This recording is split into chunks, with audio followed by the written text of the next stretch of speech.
Hey guys, Phoenix again. I just got back after driving it. It's quite the experience.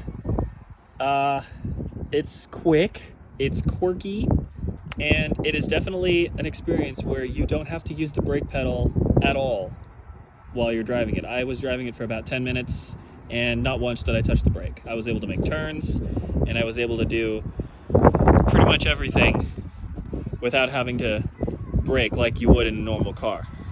So, I can actually turn the camera sideways here, if I can, maybe not.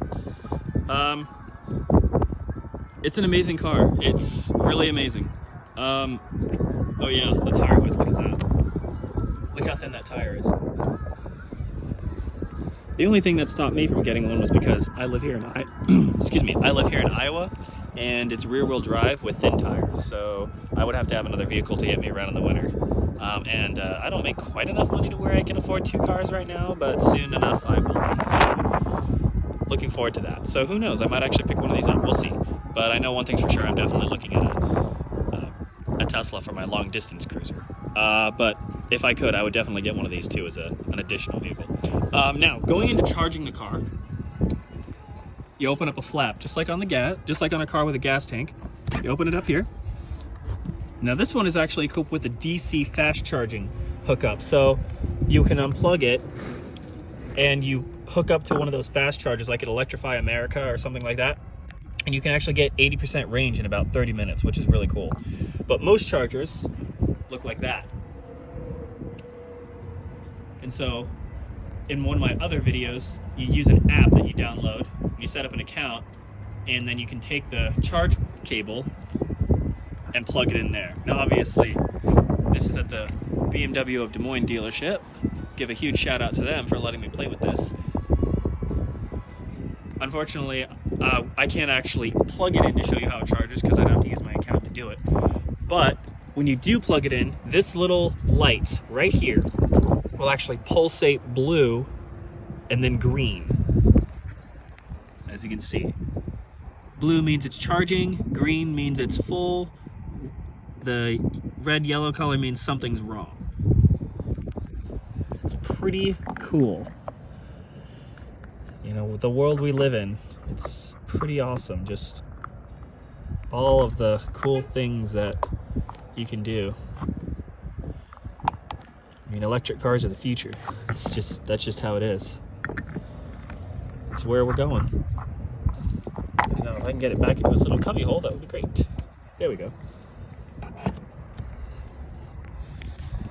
Now, I suppose I better show you guys the back of the i3.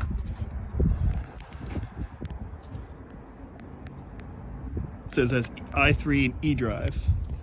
There's the rear view camera right there.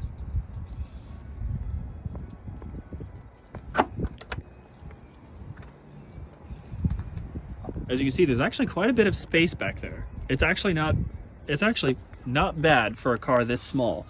And those rear seats, like I said earlier in the previous video, they do flip down, so you can use it like a van if you'd like. So it does offer a lot of storage space when needed.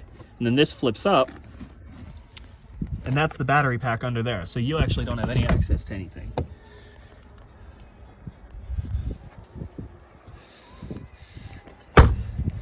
Now, getting into the back of the i3 is pretty straightforward. It's just like any other car, except the doors are rear hinged, like I mentioned before. But there's actually, you might have to move the seat up a little bit, but getting into it,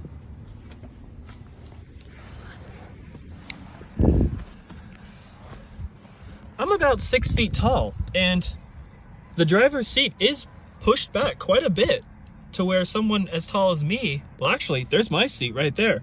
So this seat's actually back a little bit further, and yet my knees don't even touch it.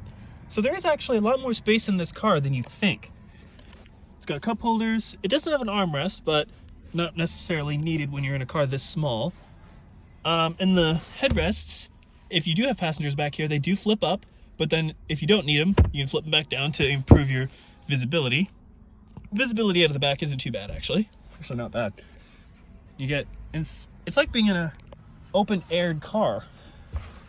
Then you would close the rear door like that. And then the passenger would shut their door. So you're cocooned, but it's not quite claustrophobic. I mean, if you're claustrophobic, it might be a problem, but for most people, you'd be okay. Now, obviously, it's not a car you'd want to take on a long road trip because it doesn't have the range.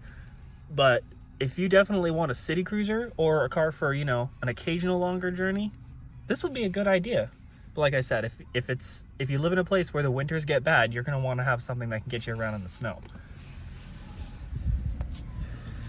Now, getting out of it's actually a lot easier. It's like a Rolls Royce. You just step out. It's actually quite elegant if you can do it right.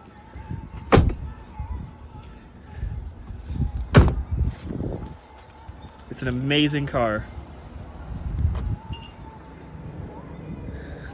Truly is an amazing little car. It's fun to drive, it's quirky, and it's just awesome. There's no other words to describe it. It is truly awesome. And you can get them for a steal right now. So if you're looking for something fun and quirky on a pre-owned market, I would definitely go this route. Because fully loaded and brand new, these things are almost $60,000. So for $15,000, that's not bad at all.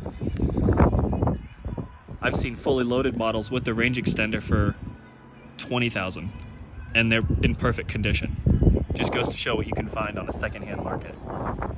And yet, even though this car is 5 years old, it still looks like something from the future. It's amazing. But that is my take on the i3.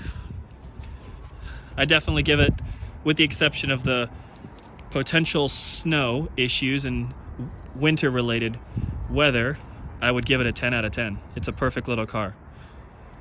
Definitely come out here to BMW of Des Moines to check it out. They've got a couple in stock right now. I think they've got 3 right now. So definitely come by and give them a look. But that's the i3. So more to come. Thanks again for tuning in. Don't forget to like and subscribe. We'll see you guys next time.